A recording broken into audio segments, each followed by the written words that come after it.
Bom, hoje nós vamos falar sobre o capítulo 23, moral estranha, a primeira parte do capítulo, que vai do item 1 ao item 8.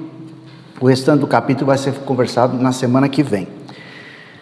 E esse capítulo, moral estranha, ele, muitas vezes a gente comenta, né, que é um capítulo complicado, é um capítulo estranho, né? O próprio nome dele já está dizendo moral estranha, porque é um estranho, né?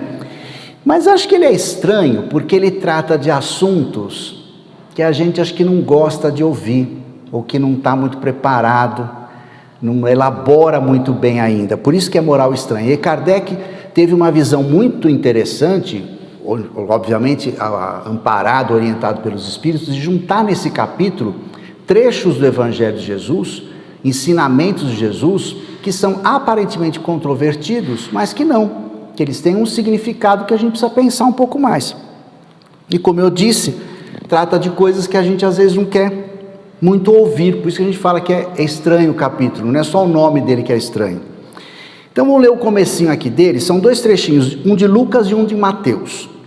Então em Lucas tem assim: aborrecer pai e mãe.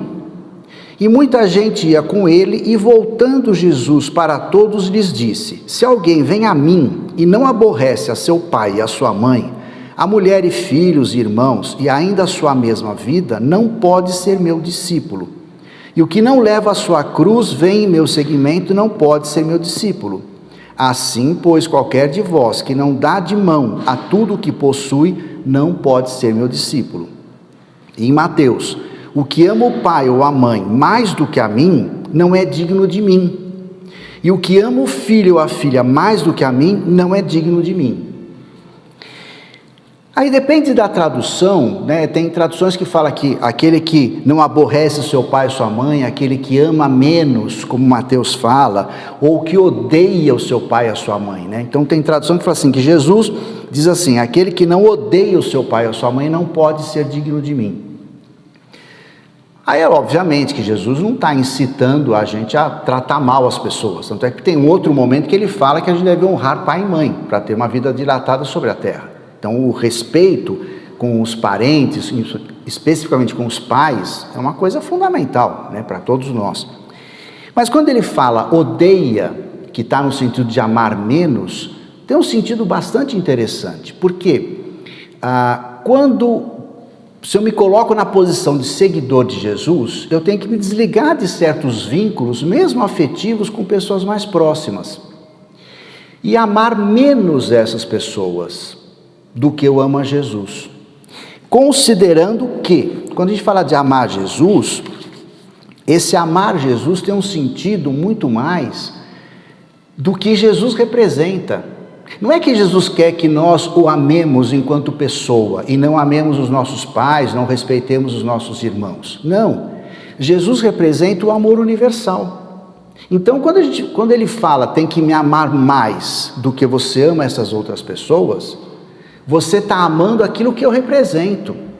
E Jesus representava e representa até hoje esse amor universal. Quando ele fala, o meu jugo é suave, meu fardo é leve, é no sentido do amor. É muito mais fácil a gente amar do que a gente odiar. É muito mais fácil a gente perdoar do que guardar rancor. É muito mais fácil a gente ser humilde do que ser orgulhoso. Mais fácil no sentido de que a gente vai ter muito menos dor de cabeça para nós mesmos, porque o orgulho nos gera, e todos os defeitos, esses problemas nos geram situações muito complicadas. Então, o que Jesus quer dizer nesse sentido? Amar menos as pessoas próximas e amar mais a Jesus e aquilo que ele representa, que é o amor universal. Por exemplo, as pessoas que tiveram grandes missões na terra, tiveram grandes trabalhos na terra, tiveram que se distanciar das suas famílias. Será que eles estão errados de amar menos os seus familiares? Não. Da mesma forma que aqueles que amam muito os seus familiares, se dedicam intensamente a eles, também não estão errados. Tudo bem, é correto amar todos, mas a gente não pode esquecer nunca de vista o objetivo maior.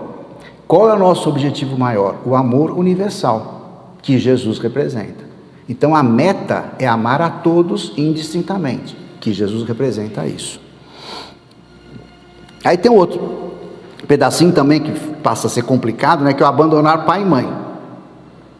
E todo o que deixar por amor de meu nome Acaso os irmãos, ou as irmãs, ou o pai, ou a mãe, ou a mulher, ou os filhos, ou as fazendas, receberá 100 por 1 e possuirá a vida eterna. A mesma história, a mesma questão. Abandonar as famílias, abandonar os próximos, os entes queridos, tem o sentido de você se voltar para o mundo, ampliar esse seu amor para o mundo inteiro. Então você continua amando aqueles que são próximos, mas você amplia esse amor. Essa é a meta que Jesus vem nos trazer. Na sequência tem um outro trecho interessante também, que é assim, né? E disse-lhe outro: eu, Senhor, seguir-te-ei, mas dá-me licença que eu vá primeiro dispor dos bens que eu tenho em minha casa. E respondeu-lhe Jesus: nenhum que mete a sua mão ao arado e olha para trás é apto para o reino de Deus.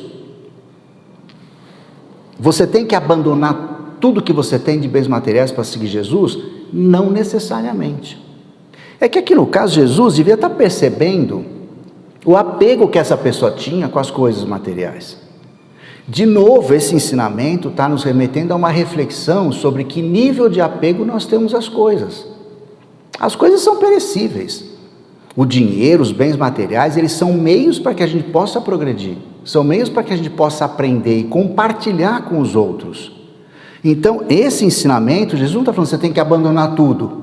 Se você quiser abandonar tudo, tudo bem, mas não necessariamente precisa fazer isso. Precisa se desapegar, usar as coisas materiais como um meio, não como um fim. Então, o dinheiro, por exemplo, é um meio para eu poder ter conforto e fazer as outras pessoas compartilharem desse meu conforto. O conhecimento é um bem que eu tenho que compartilhar. O que adianta eu ter o conhecimento só para mim? As coisas que eu tenho também para compartilhar. Numa noite muito fria, o que adianta que eu tenho um monte de cobertor na minha casa, tem tanta gente passando frio? Então não posso compartilhar? Isso não vai fazer bem para mim compartilhar isso? Então, na realidade, essa é a ideia. Jesus está nos chamando a atenção para a gente se desapegar das coisas materiais em todos os sentidos, tudo que for material, que são meios e não fins em si mesmo. E o último trecho que fica para a gente conversar hoje, é esse aqui que está em Lucas: deixai os mortos enterrar os seus mortos. E a outro disse Jesus: segue-me. E ele lhe disse: Senhor, permita-me que eu vá primeiro enterrar meu pai. E Jesus lhe respondeu: deixa que os mortos enterrem os seus mortos, e tu vai e anuncia o reino de Deus. Será que Jesus estava falando para esse moço deixar de enterrar o pai? Que ele teria que deixar o pai insepulto? Será que é essa a ideia? Não. Aí, com relação a isso, tem um trechinho aqui do Fonte Viva muito legal. Fonte Viva do Emmanuel, mensagem 143, acorda e ajuda. Eu peguei algumas frasezinhas interessantes. Jesus não recomendou ao aprendiz deixar-se aos cadáveres o cuidado de enterrar os cadáveres, porque é impossível. E sim conferir-se aos mortos o cuidado de enterrar os mortos. O cadáver é carne sem vida, enquanto que um morto é alguém que se ausenta da vida. Há muita gente que perambula nas sombras da morte sem morrer. Então deixar esse morto, deixar que enterre os seus mortos, é a gente deixar de ser um morto vivo. Que a gente possa estar vivo, aprendendo, compartilhando, olhando o próximo, se vendo no outro, se vendo como o outro. E olha que frase bonita que Emmanuel põe mais na frente na mensagem: sai cada dia de ti mesmo e busca sentir a dor do vizinho, a necessidade do próximo, as angústias do teu irmão, e ajuda quanto possas. Então, nesse sentido, vamos deixar os mortos enterrar os seus mortos. Aqueles que estão mortos em vida precisam acordar. E se a gente está numa situação dessa, é para a gente acordar também. Perceber mais o próximo, ter mais empatia, sentir o problema do outro. E na conclusão desse capítulo, ele vai falar sobre isso. A vida espiritual é realmente a verdadeira vida, a vida normal do espírito. Então, esse exercício da gente perceber que nós estamos aqui de passagem, que nós somos um espírito que tem um corpo e que se utiliza de bens materiais para poder fazer coisas materiais, a gente poder até progredir materialmente, mas se eu tenho consciência que eu sou um espírito em relação com outros espíritos, encarnados ou desencarnados, e que eu estou num aprendizado, visando um progresso muito grande, a gente fica com uma outra visão das coisas, a gente se desapega das coisas, se desapega das relações e amplia o amor. E o amor é um sentimento que quanto mais você amplia, mais ele se fortalece, né? Quando você, por exemplo, um casal que tem um filho, né, e vai ter um segundo filho, aquele primeiro filho que vai ficar com aquela questão de carência, agora ninguém vai me amar. Não vai, os pais vão amar o primeiro filho, vão amar o segundo, e se vier um terceiro, vão amar um terceiro. Então o amor, amizade, a gente tem o sentimento de amizade é um sentimento de amor. Quanto mais amigos eu tenho, mais eu posso compartilhar esse sentimento. Então todo sentimento bom, como o amor, quanto mais ele se compartilha, mais ele se fortalece. Ele não diminui. Não vos inquieteis com o corpo, mas pensai antes no espírito.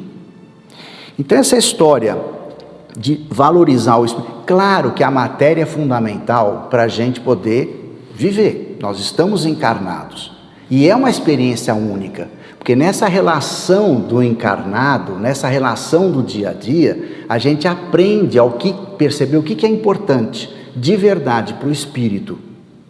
E esse aprendizado a gente só vai ter na encarnação, então a gente precisa estar aqui, né, nesse mundo. Mas aprender e ter clareza e ter cada vez mais convicção que somos espíritos e que temos um corpo. Não somos um corpo que tem um espírito. A relação é outra. A gente vai se desapegar e a gente vai voltar àquele início que a gente falou do amor universal. A ideia é trabalhar esse amor universal. Quanto mais a gente puder ir trabalhando isso, exercitando isso nas mínimas coisas, é o caminho que a gente tem. Depois vocês vão fazer uma leitura para poder fazer as suas conclusões, né? Ter as suas relações com isso. E que Jesus abençoe agora e sempre.